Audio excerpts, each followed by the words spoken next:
It's the state of the dungeon. It's a video that Rob does about his games. Yeah! Hello friends, I am Rob. Welcome to my basement lair. Today I am going to be doing my State of the Dungeon address. This is for the game that took place on the 20th of May, 2021. The game Mighty Protectors, all players were in attendance. The game kind of picked up mid-action as the powerful villain Adam had appeared and demanded that everybody surrender to him so he could start his new kingdom with all of them under his banner. This didn't go well because he chose to do this during Gifted Con in Munich, Germany with several people with superpowers. Apparently didn't like that idea. They started attacking him until it turned out that he's pretty much immune to just about everything. This didn't go well. And as a matter of fact, he's more than powerful enough, he turned around and started blasting the attending supers who were fighting him, killing a few, and he had some sort of artifact of significant psychic power that was actually able to drain their power and abilities. So far, Muscles has been drained a little bit. Again, as a quick roster, there's no updates. It's Cyghost, Bulwark, Rook, Muscles, and Sentin. At this point, however, most of the party had realized that fighting Adam wasn't a winning proposition, and they had taken off, doing some intelligence gathering. The prophet gifted of Nostradamus actually warned Bulwark that Adam's power was not actually there in the room with them, and he could not be attacked there properly. So they had to find where his power source was, which meant the battle, again, was pointless, so they immediately broke off to run out and try to find it. Cyghost tucked away Bulwark's little sister, who's not a gifted and not a combatant, and then went astral to try to find some information. First of all, she found out that both Adam and the box that he was using were very powerfully psychically charged. She was able to see them through intervening objects easily while she was in astral space. The only thing that she saw, however, that was any kind of a giveaway was a blue psychic beacon up in the sky, which she directed, once she got back to her body, Bulwark to go and pursue. Bulwark couldn't see it, but he trusted her and started flying in that direction. Now, as far as the Muscles, he had tried to fight. He had actually been drained attacking the box, which got knocked loose by a combination of teamwork from the gifted Devil's Advocate and reincarnated Aleister Crowley, who caused the box to fall, and it was scooped up promptly by Batman. Yes, Batman. A gifted who claims that he is Batman. And he does seem pretty cool. So he snagged the box, and now Adam is fighting without that. Doesn't seem to slow him down all that terribly much, though he's still more than capable of ignoring almost anything anybody can throw at him and dealing devastating attacks back. Muscles, realizing that this wasn't a fight he was going to win, tried to leave. And his intention was he was going to take as many offensive people with him so that he has a chance of fighting against Adam at his power source. So he snagged up Aleister Crowley in his mitt, which Aleister did not fight. He also snagged up Daemon Lord Demonicus, who is a summoner. You can summon flaming creatures, mostly flaming hellhounds and fire bats. But yeah, a couple of he's got a fair range of flaming things that he can summon that don't hurt him, and he can use some of those advantages in different ways. He's actually fairly talented. He still ended up losing to Muscles in a straight fight, but yeah, he's got talents. And he grabbed both of those two and tried to jump through the wall to get outside. Unfortunately, his oomph wasn't quite there, and he accidentally smacked both Demonicus and Crowley into the wall before he finally kicked a hole through and got out. So the rest of the group now is ascending as fast as they can. Rook now has the power of flight, so he's flying along. Ghost is flying. She's not the fastest of the group, so she's chugging a little bit. But Bulwark had a head start. He flew all the way up and realized that once he got within 200 feet of the object, which appears to be a large round circle in the sky, which got them all excited that aliens, it's gotta be aliens. He got up there and he realized within about 200 feet of this object, he started to feel nauseous. He made a saving throw, so it wasn't terrible, but he noticed that there was an effect he was going into, and his communication started to fade. Even his communications to Rook, who is as powerful of a signaler with his communications ability as anybody, was having a hard time getting through to him. So he was aware that there was this field, but there wasn't much he could do about it, so he continued on, eventually finding that the structure was some impermeable seeming material, because he tried flying through the base of it with his... Yeah, that didn't work out. He smacked into it wearing his normal superheroing costume and hurt himself doing so. Realized it's solid, so he decided to fly around the horizon of the disc. The others got up and were similarly affected by the aura. Now, remember, Sentinel can't fly and Muscles can't fly.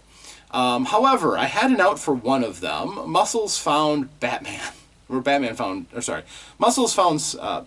Batman found Sentinel. He found one of the duplicates, who was the real one, the armored one, and Sentinel were keeping the crowds back so nobody got hurt in the big super fight. And Batman found the real Sentinel and is like, hey, want to ride? And he's like, I get to ride with Batman? Cool! Jumps into the Batwing, and whoosh, they start flying up. Batman was analyzing in the Batwing the cube, which Sentinel didn't mess with, and they went up. Muscles, however, was like, what am I going to do? I can super jump, but not that high. Veronica showed up because Muscles was due a birthday present, and I had one. Everyone else in the group practically can fly. He can't. Likewise, he's too big for power armor, and most armor isn't going to work well with his abilities anyhow, his duplication abilities or his abilities to expand when he gets stronger, or even the ability to take a blow so that he can absorb kinetic damage of it.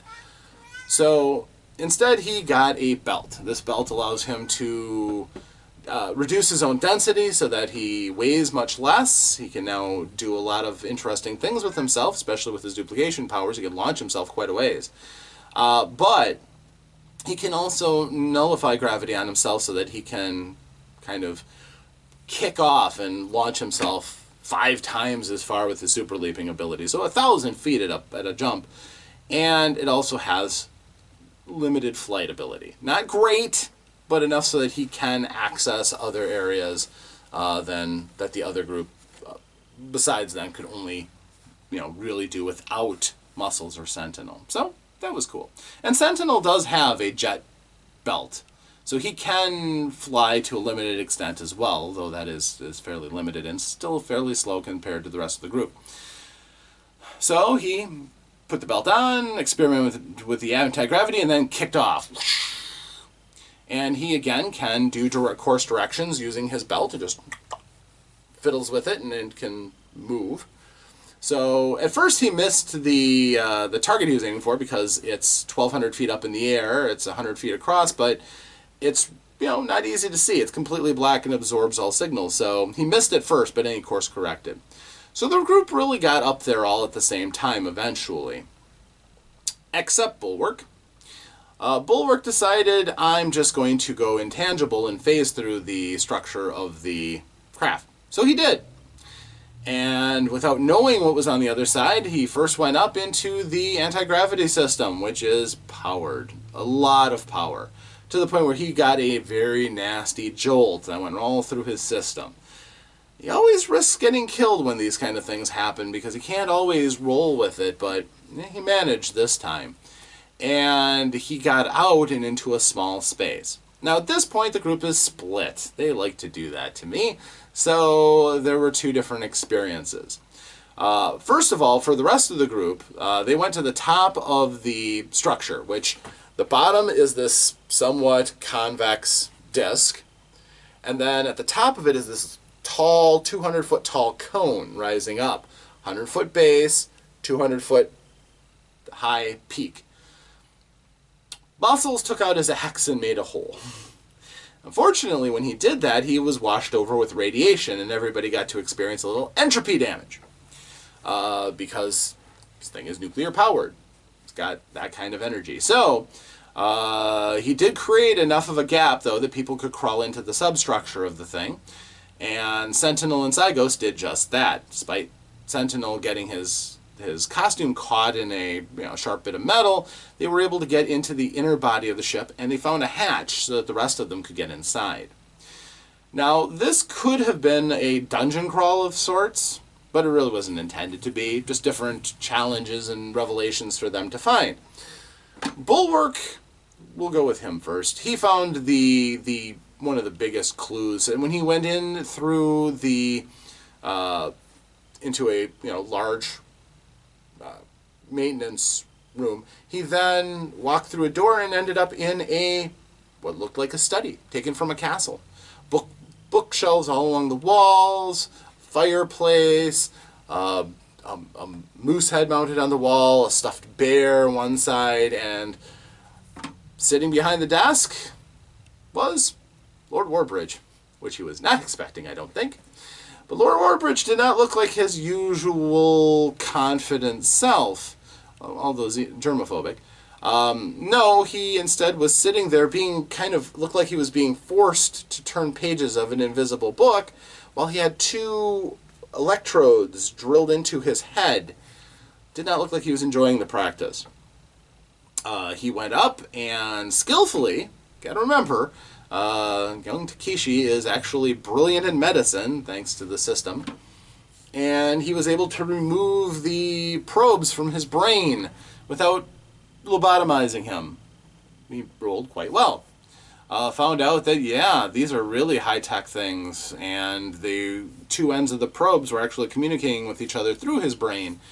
So exactly what they were extracting to, he wasn't exactly sure, but he had a pretty good feeling that somebody was forcing him to use his gift and then recording the experiences for themselves, which is kind of dangerous because his ability is literally the book of why everything is happening.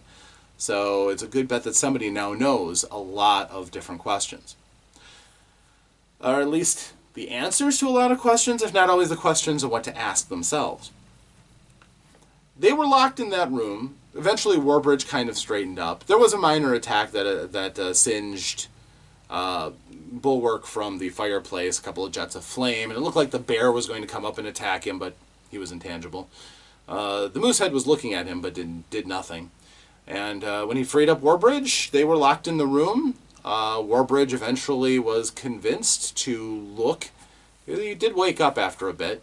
He was convinced to find out how they were going to get out, and he was told that the rest of the group was about to open the door for them. Now, the other group had found a couple of interesting things. They found a large room with all kinds of machining for fabrication and repair. Looked like a repair bay. They found several ingots of the same alumina, very, very durable aluminum that they had found the outer shell of the craft to be made from. And they pocketed a few of the ingots of this metal. They then went into a chamber in which there were a number of ways out, and they found a dining room with a large cake. They also found the walls were covered in what looked like original pieces of art that are, very well known, like the Mona Lisa or Starry Night from Van Gogh, and the party pocketed 1 or 2 of those.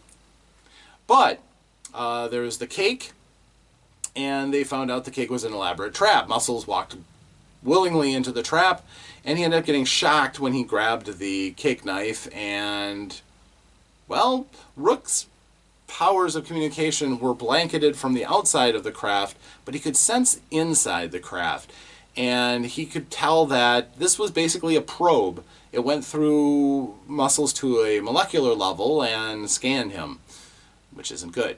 Now, the group used up the entire balance of good fortune that they can expect to use for the rest of the campaign, quite honestly, because Rook was on a roll. with witnesses. He made 4 different rolls to engage with the computer inside of the craft. He rolled a 1, a 1, a 2, and a 1. The odds against that are astronomical, but he did it. That's one of the things about role-playing.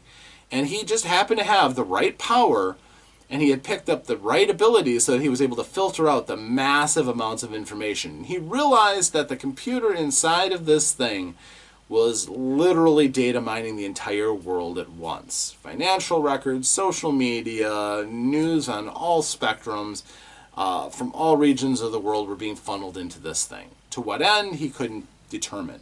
But there was certainly a lot going on. He found out how to control the ship to a certain extent.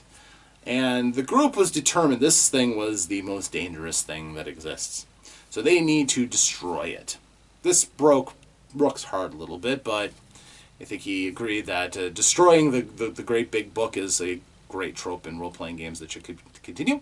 So he was all for actually getting rid of this thing. So they decided to fly it out to the Alps, Switzerland, not too terribly far away from Germany. And there they were going to blow it up.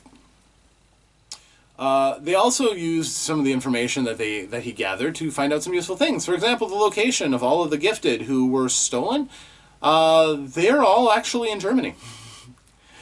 How this thing knew that, they don't know, but they were all in a hotel in Germany. In Berlin, not in Munich.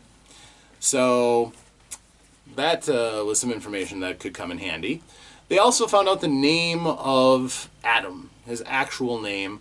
Not that that had a lot of information that they could use, but eventually when it got out, they told Veronica. She recognized the name and might have some impact.